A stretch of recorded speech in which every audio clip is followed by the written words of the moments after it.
Oiê, sejam bem-vindos a mais um vídeo do canal e hoje é dia de falar sobre Judas, o Obscuro. Antes de tudo, não esquece de já se inscrever no canal se você ainda não é inscrito, de deixar o seu like para você não esquecer e de ativar as notificações. Temos vídeo aqui toda quarta e todo domingo. Aqui no box da descrição eu vou deixar o link para todas as minhas redes sociais e o meu Instagram. Lá eu atualizo com mais frequência em tempo real as minhas leituras atuais. Vou deixar também o Instagram da papelaria e também o Instagram do meu clube de leitura, o Clube Travessia, um clube gratuito para você ler com a gente em 2024. Hoje, então, nós vamos falar sobre Judas, o Obscuro, de Thomas Hardy. Thomas Hardy foi um poeta e romancista inglês que nasceu em 1840 na região de West. Vocês vão perceber que aparece muito aqui na obra. Ele foi educado em casa até os seus 8 anos de idade. Após essa idade, ele conseguiu ir para uma escola primária, né? E quando terminou a escola formal aos 16 anos, tornou-se aprendiz de um arquiteto local. Judas o Obscuro foi escrito em 1895, durante o período da Era Vitoriana. Inclusive, esse livro foi uma leitura aí das metas de outubro, onde o pessoal aí do mundo literário do Instagram, do YouTube, lê algo para o Victober, que é exatamente ler alguma obra publicada nessa época. Essa edição foi publicada pela editora Sétimo Selo, com a introdução de Virginia Woolf, nota preliminar e tradução de Otávio de Faria. Inclusive, nós temos cupom de desconto no site da editora Sétimo Selo ou de qualquer editora do grupo Sedete, basta utilizar o cupom CIDA5. Os valores deles sempre são maravilhosos e eles têm uma coletânea de obras incríveis. Esse foi o meu primeiro contato com o autor, com Thomas Hardy, mas foi uma leitura que fluiu muito, mas já no começo a gente percebe que é uma escrita mais sombria. O próprio tradutor diz: poucos livros serão mais tristes, amargos nas suas páginas finais, como poucos livros terão sido amargos. Aqui então, como diz o próprio título, nós vamos conhecer a história de Judas. Judas é um homem bom, sensível, dedicado. Ele morava em Mary Green com a sua tia Drusilla. Ele foi morar com ela após os seus pais falecerem e ele ficar sozinho no mundo. O sonho de Judas era estudar e viver em Christminster, uma cidade próxima a Mary Green. Inclusive, um professor que marcou muito a vida de Judas, o professor Philonston, ele mudou-se, para Christminster e Judas ainda jurou que um dia ele ia visitá-lo em Christminster. Por um tempo, quase todos os dias, Judas percorria aí um trajeto até chegar a um morro para ter uma pequena visão da cidade de Christminster. Então ele sonhava tanto com isso, era tanto o seu sonho, que mesmo quando ele via de longe essa cidade, quando ele subia aí nesse morro, ele já estava um pouco feliz por apenas observar essa cidade que ele tanto sonhou em conhecer, em morar. Nessas caminhadas aí para ver Christminster de longe, Judas conhece Arabella, uma moça muito bonita, e ele começa aí a ficar de olho em Arabella e em se interessar. Mas na verdade era a Arabella que estava de olho em Judas. E a Arabella conseguiu o que ela queria, que era casar-se com Judas. Mesmo os dois sendo muito jovens, eles casaram e foram morar numa casa bem simples, ali da região de Mary Green, mas Judas ele nunca abandonou seu sonho de morar e estudar em Christminster. Depois de um tempo de casados, Arabella some do nada, ela vai morar em outro país, então ela abandona Judas ali na casa, ele chega e ela não se encontra mais, não deixa nenhum aviso, não deixa nenhum recado, nenhum bilhete, nada, ela simplesmente some. Então ele vai até a casa dos pais de Arabella, e eles também sumiram, então provavelmente sumiu a família toda. Então Judas, agora sozinho, tinha a oportunidade de viver em Christminster. E assim o fez. Mas tem um detalhe, ele continuava casado com Arabella, afinal eles não se divorciaram, então ele era apenas separado aí de fato, mas ele não poderia constituir um novo casamento. Judas tinha uma prima chamada Sue, que não a conhecia, porém ele já tinha visto em fotos na casa da sua tia. Então ele roubou esse retrato para ele, para ter Sue ali perto dele, porque ela já havia mexido com seu coração, mesmo ele a vendo só por foto. Mas aquela reflexão, como é que ele poderia gostar de alguém sem ele conhecer. Como é que ele poderia sentir isso por Sui? Sem nunca ter falado com ela, sem nunca ter visto ela pessoalmente. Ele simplesmente gostava dela e sabia que ela iria mudar a vida dele para sempre. Ele sabia então que essa sua prima morava em Cuximais, mas a sua tia Drusila fez ele prometer que ele não iria perturbá-la, que ele não ia atrapalhar a vida da Sui, porque a sua tia dizia, né, que o pessoal aí que casava da família, eles sempre seriam infelizes, como se fosse uma herança negativa assim da família. Então Judas chega a Kushmeister e ele consegue um emprego aí como pedreiro, fazendo o que ele sabe dentro das suas possibilidades. Depois de um tempo, ele começa a se especializar em esculturas e trabalhar especialmente com isso. Então Judas e Sui, eles se conhecem aí, ele começa a perseguir ela, digamos assim, descobre onde é que ela mora, onde ela trabalha, qual igreja ela frequenta.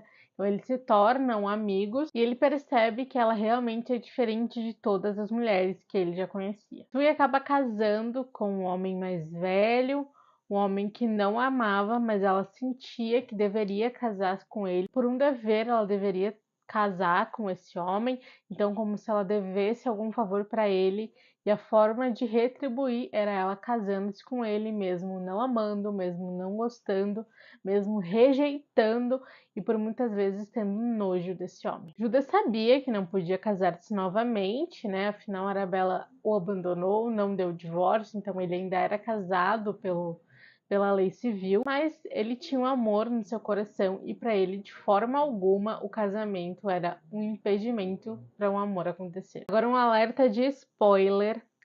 Ela acaba percebendo que Judas era o homem da sua vida, era o homem que ela amava, era o amor da sua vida, e ela acaba abandonando então esse marido para viver com Judas, mesmo fora aí das leis do matrimônio, mesmo quebrando aí todas as regras, independente do que as pessoas fossem julgar. Então ela abandona o marido, ela abandona o seu lar para ir viver com Judas e tentar viver o seu verdadeiro amor. Mas a gente sabe que o amor, só a paixão não importa, então eles foram embora para outra cidade por causa do falatório. Então a cidade falava dele, as pessoas falavam deles, e para evitar toda essa confusão, até para evitar o falatório sobre o seu ex-marido, eles resolvem ir para outra cidade. Depois de um tempo, surge uma criança adolescente do nada na vida de Judas e de Sui, uma criança que eles não estavam esperando, uma criança triste, melancólica, uma criança que nem nome tinha, a criança não foi batizada, não foi registrada. Então essa criança já trazia consigo, né, já carregava consigo uma história muito triste, uma história mais melancólica, mais pesada. Sui, ela acaba se apegando demais nessa criança, ela trata mesmo como se fosse filho dela, ela se apega a ele, cuida dele. Depois de um tempo, Sui tem 2 filhos com Judas e as coisas para o casal, infelizmente, só pioram. Judas está desempregado, né? E não consegue emprego, não consegue trabalhar. Eles têm 2 crianças para sustentar, eles têm esse adolescente, né, que agora já cresceu, para sustentar também, afinal é responsabilidade deles. Então eles começam a vagar de cidade para cidade, porque eles não têm mais onde morar, porque eles não têm como pagar um aluguel mensal. Então o Judas tenta ir de cidade em cidade, tentar encontrar bicos, e eles vão se hospedando aí em albergues, em pousadas, em quartos alugados, e vão tentar mesmo sobreviver dia após dia e noite após noite. Então o Judas tenta algum trabalho, ele não consegue, porém nessas cidades que eles vão passando, ninguém quer aceitar eles, porque eram 2 crianças, fazia barulho, incomodava, tinha um adolescente, o Judas não tinha um emprego fixo, né? Então as coisas estavam muito difíceis para eles, por causa aí do desemprego do Judas, por causa das crianças. E se não bastasse tudo isso, Sui ainda estava grávida novamente. Sui conta aí pro filho mais velho que ela estava grávida, e ele se rebela assim com a Sui, porque ele diz que ela é uma irresponsável, que ela só tá trazendo gente para viver na miséria. Enfim, o menino é muito mais maduro que a própria Sui. E aí uma tragédia horrível acontece, é uma tragédia dolorosa. Quando eu achei que nada mais ia acontecer, vem e acontece essa tragédia. É algo muito triste, muito doloroso, muito horroroso. Eu realmente não esperava por isso. Quando eu li essa parte, eu fiquei bem chocada, assim, mexeu muito comigo. E é um pouco sensível aí para quem não gosta de certas coisas, então tem que ir com esse livro com esse cuidado, sabendo que é um livro bastante pesado. Então, nesse livro, o autor ele traz algumas críticas, né, à sociedade da época. Ele mostra uma face da humanidade que às vezes a gente não quer enxergar, que a gente tenta esconder. É simplesmente um livro que trata da realidade. É simplesmente um livro trágico, mas que diversas vezes, né, ele trata realmente da realidade das pessoas. Temos aqui duas personagens insuportáveis.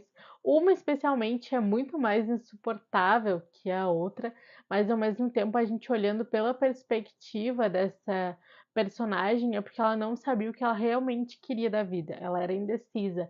Ela não sabia, ela não tinha certeza das coisas que ela queria para o seu futuro.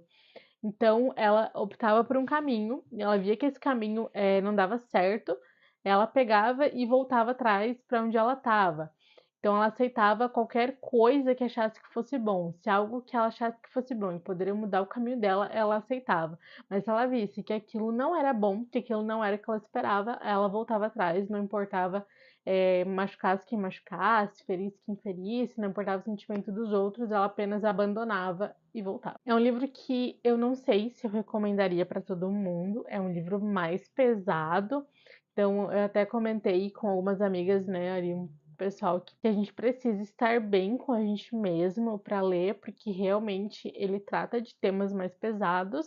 Infelizmente, não deixa de ser um livro real, mas eu acho que você precisa estar bem consigo mesmo para ler esse livro, porque senão você acaba pegando muita coisa ali do livro, muita coisa do Judas. Apesar de ter, assim, de ser um livro mais pesado, foi um dos melhores livros do ano. A escrita do Thomas Hardy é sensacional, eu já quero ler mais coisas que ele escreveu. É realmente fascinante. Eu entrei no livro assim de cabeça, não conseguia mais parar de ler. Eu realmente fiquei muito tempo pensando sobre o livro, sobre as escolhas do Judas. Será que se ele tivesse feito outra escolha, as coisas teriam sido diferentes? Ou será que esse era o destino do Judas, né? Enfim, é um livro para você realmente ficar pensando, para você analisar.